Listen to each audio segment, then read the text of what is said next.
Hi. Let's learn about free cash flow to the firm, FCFF.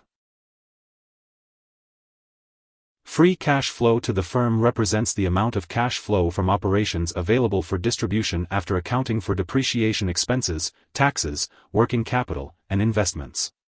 It is one of the many benchmarks used to compare and analyze a firm's financial health. FCFF represents the cash available to investors after a company pays all its business costs, invests in current assets, and invests in long-term assets. It includes bondholders and stockholders as beneficiaries when considering the money left over for investors. Positive FCFF value indicates that the firm has cash remaining after expenses, while a negative value indicates that the firm has not generated enough revenue to cover its costs and investment activities.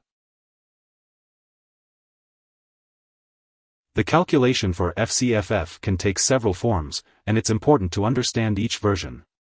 The most common equation is FCFF equals net income plus non-cash charges plus interest times minus long-term investments minus investments in working capital. FCFF can also be calculated using other formulations, such as cash flow from operations plus interest expense times 1 minus tax rate minus capital expenditures.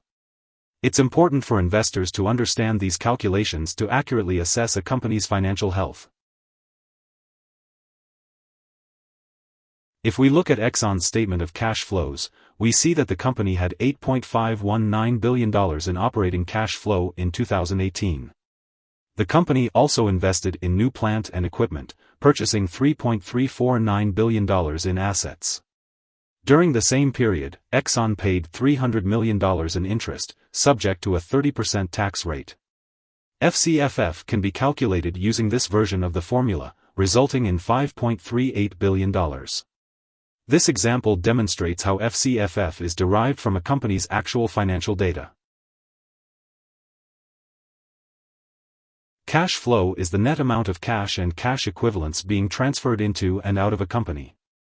Positive cash flow indicates that a company's liquid assets are increasing, while FCFF is the cash left over after a company has paid its operating expenses and capital expenditures. Understanding the difference between these two is crucial for investors when analyzing a company's financial health.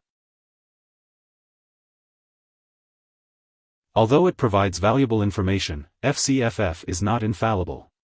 Companies still have leeway when it comes to accounting practices, potentially affecting FCFF.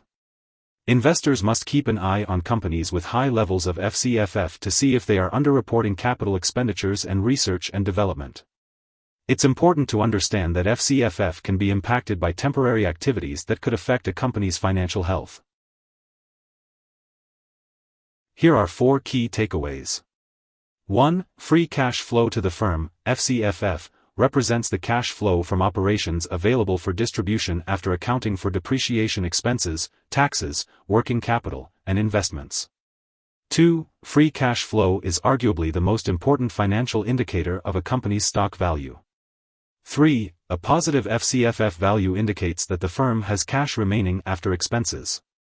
4. A negative value indicates that the firm has not generated enough revenue to cover its costs and investment activities. Hope this would help. Thanks for watching.